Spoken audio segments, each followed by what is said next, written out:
Assalamualaikum warahmatullahi wabarakatuh. Di sini kami dari kelompok 7 yang beranggotakan Ade Kurniawan, Adinda Putri Cahya, Agnes Fiagrani, dan Ahmad Abdesona. Di sini materi yang kami bawakan yakni mengenai instrumen penelitian kuantitatif dan kualitatif di dalam mata kuliah metodologi penelitian pendidikan atau bisa dikatakan MEPOPEN. Di sini kita akan mengetahui apa itu instrumen penelitian. Nah, menurut Sukaryana DKK, instrumen penelitian merupakan alat-alat yang digunakan untuk memperoleh atau mengumpulkan data dalam rangka memecahkan masalah penelitian atau mencapai tujuan penelitian. Nah, jika data yang diperoleh itu tidak akurat atau valid, maka keputusan yang diambil pun akan tidak tepat. Selanjutnya adalah jenis-jenis instrumen penelitian. Yang pertama itu adalah instrumen tes. Instrumen tes ini artinya tes dalam lingkup dunia pendidikan merupakan istilah yang sangat populer karena banyak digunakan untuk mengukur hasil belajar peserta didik setelah mengalami proses belajar mengajar. Yakni dilihat dari aspek yang diukur, tes dibedakan menjadi dua bagian, yaitu tes non-psikologis dan tes psikologis. Dalam menyusun tes harus sesuai prosedur dan melalui proses yang benar. Yang pertama itu ada penetapan aspek diukur.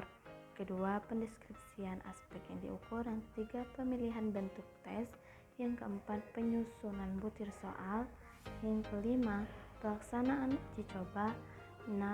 Analisis hasil uji coba. Dan yang terakhir itu ada pencetakan teks. Selanjutnya, jenis instrumen penelitian yang kedua yaitu instrumen inventory. Inventory ini merupakan instrumen penelitian yang digunakan untuk mengukur karakteristik psikologis tertentu dari individu. Nah, tentunya inventory itu berbeda dengan tes atau kemampuan. Jika di dalam tes itu pada umumnya menuntut jawaban yang dilandasi oleh suatu kemampuan tertentu yang harus dimiliki oleh peserta tes. Selanjutnya, angket dan kuesioner. Angket atau kuesioner adalah sejumlah pertanyaan tertulis yang digunakan untuk memperoleh informasi dari responden dalam arti laporan tentang pribadinya atau hal-hal yang ia ketahui. Nah, kuesioner banyak digunakan dalam penelitian pendidikan dan penelitian sosial yang menggunakan rancangan survei karena ada beberapa keuntungan yang diperoleh. Yang keempat, interview atau wawancara. Interview atau wawancara ini adalah percakapan orang per orang atau the person to person, dan wawancara kelompok group interview. Percakapan ini dilakukan oleh kedua belah pihak, yaitu peneliti sebagai pewawancara dan subjek penelitian. Yang kelima, observasi atau pengamatan. Observasi adalah mengadakan pengamatan secara langsung. Observasi dapat dilakukan dengan tes, kuesioner, ragam gambar, dan rekaman suara. Pedoman observasi berisi sebuah daftar jenis kegiatan yang mungkin timbul dan akan diamati. Pedoman observasi atau pengamatan itu diperlukan terutama jika peneliti menerapkan pengamatan terfokus dalam proses pengumpulan data. Yang keenam adalah skala bertingkat. Rating atau skala bertingkat adalah suatu ukuran subjektif yang dibuat berskala. Yang ketujuh, dokumentasi dan data sekunder. Dokumentasi dari asal kata dokumen, yang artinya barang-barang tulis.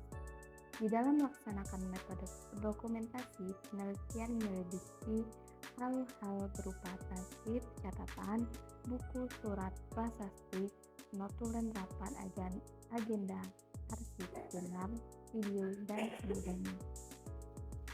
Materi selanjutnya yaitu mengenai kriteria instrumen penelitian yang baik.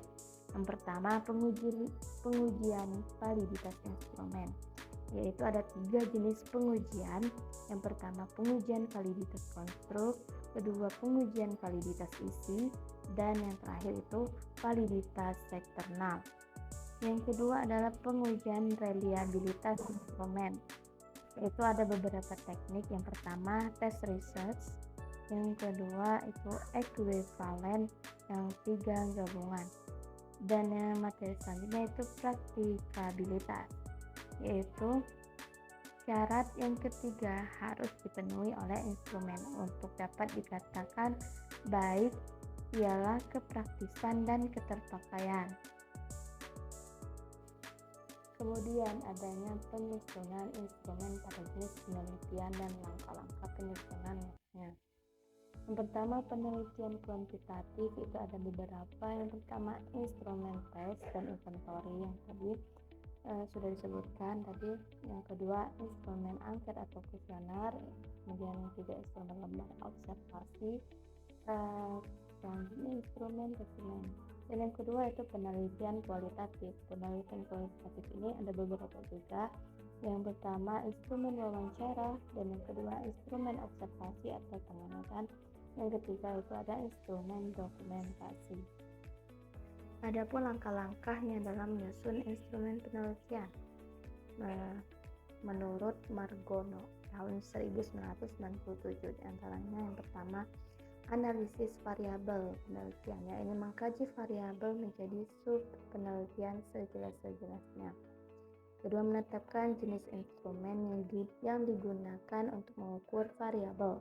Yang ketiga, penelitian menyusun kisi-kisi atau layout instrumen. Yang keempat, penelitian menyusun item atau pertanyaan sesuai dengan jenis instrumen dan jumlah yang telah ditetapkan dalam kisi-kisi. Yang kelima itu instrumen yang sudah dibuat, sebaiknya itu diuji coba atau digunakan untuk revisi instrumen. Nah, itulah materi yang dapat disampaikan oleh kelompok kami. Sekian, terima kasih. Wabillahi taufiq wal hidayah. Wassalamualaikum warahmatullahi wabarakatuh.